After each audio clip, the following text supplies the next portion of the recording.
Digital Pilipinas is the largest private sector-led movement to build an ecosystem for innovation and technology for the country. And our hope is to not just take on some of the largest problems of the Philippines that are addressable with technology, but collectively to raise our innovation quotient as a country. We are experiencing a technology renaissance here in the Philippines, where the best and brightest from all over the world are actually choosing to domicile themselves here in the Philippines. Now what we're seeing is an influx of global technology talents choosing to headquarter themselves here in the Philippines because we have the greatest talent for it. We have a killer ecosystem, the most enabling regulators. So the formula for success to build a great technology business is here in the Philippines.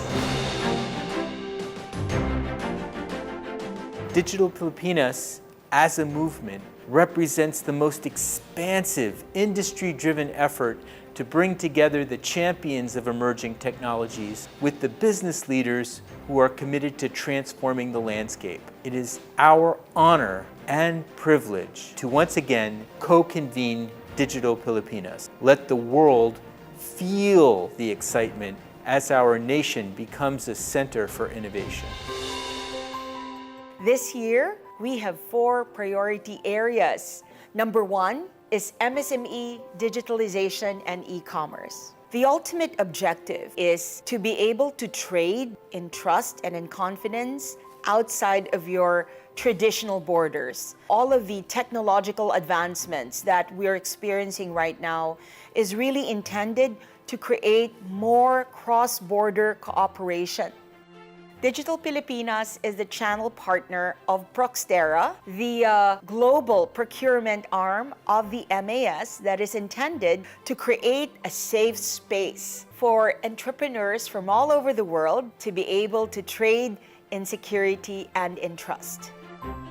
As a pioneer in e-commerce in electronics, my vision is to see every Filipino household having a gadget purchased from Kim's store. We share the same goal with Digital Pilipinas, pursuing the same mission, gathering talented individuals who can make a change and putting Philippines in the center of innovation. The Philippine e-commerce market is forecasted to be the fastest growing e-commerce market globally this year, growing by more than 25%. That has created a very dynamic part of the economy. It's powered by the marketplaces and shop platforms, powered by a whole network of enablers, by a whole community and a whole industry that is developing there to support e-commerce. And Digital Filipinas is bringing together a lot of those ecosystem stakeholders, and as such I'm very glad to be part of the Digital Filipinas movement that helps to develop this vibrant industry in the Philippines.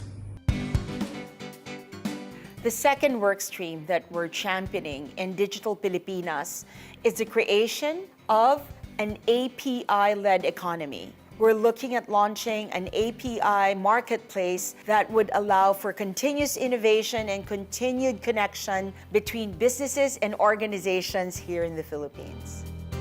An API-led economy is about unbundling products so that customers can access what they want, when they want it, at a competitive price. They can use APIs, connect to a startup that's specifically serving that community.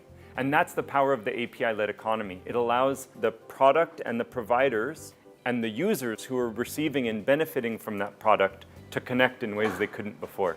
Financial inclusion is ensuring that we make financial services accessible and affordable to every individual and business in the country. It also allows us to educate and promote discovery on their own and assist them with the right services anywhere they are and anytime they need it. The third work stream that we're championing in Digital Pilipinas is all about micro-education and micro-certification. The way we look at education has tremendously changed throughout the years. No longer are kids committed to take a 4, 6, 7-year course in university, and instead they're focusing on technological skills that are snackable and easy to acquire, immediately certifiable, and with your credentials being carried with you in the blockchain. We will be launching this year an internship program that would allow undergraduates or career shifters to be able to experience several corporations in 1 year, so that by the time that they graduate from the internship or the fellowship program, they are Web 3.0 ready. We have to embrace the idea of micro-credentials, micro-certifications, or even micro-degrees. What it is really is learning less things and learning things faster. What we need to do together with Digital Pilipinas is create that bridge that will address the skills gap in this new economy. From what skills you have now and what you need to do to get the skills you need tomorrow. So the way we see EdTech is really to solve not just one or two pain points, but really solve most of the pain points of the entire ecosystem. And that's really by pushing for digital learning and helping both not just the students and their parents, but also the teachers, the schools, and all the institutions like government and corporates that are working towards independent, well-trained, successful citizenry that can get the jobs and the careers that they want.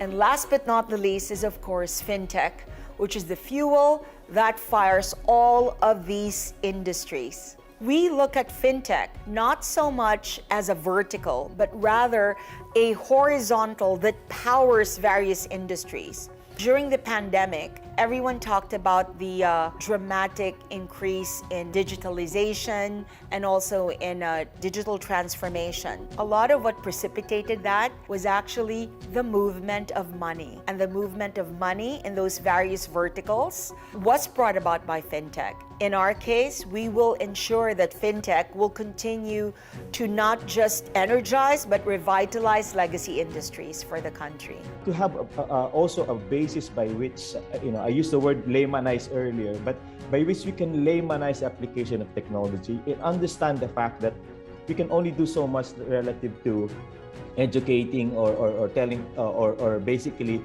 increasing the level of financial literacy of people. So there can be an approach wherein it can be hybrid. There can be an approach by which we can be more patient about people not adopting immediately.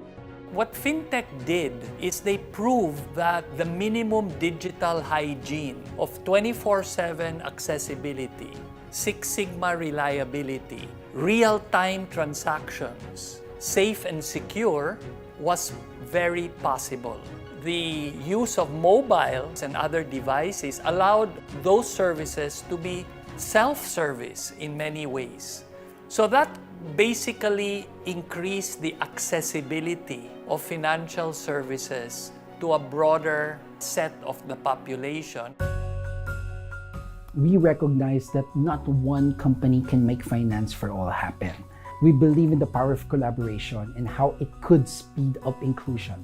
This will help us in our desire to empower communities, because even the tiniest contribution adds up and has a snowball effect to create meaningful waves of impact in the country today. Digital Filipinas has been one of the strongest advocates for the use of technology in multiple industries in Philippines. Now, for Philippines to be the center of cryptocurrency and blockchain, it's important that there are macro policies created that incentivizes companies to invest in Philippines.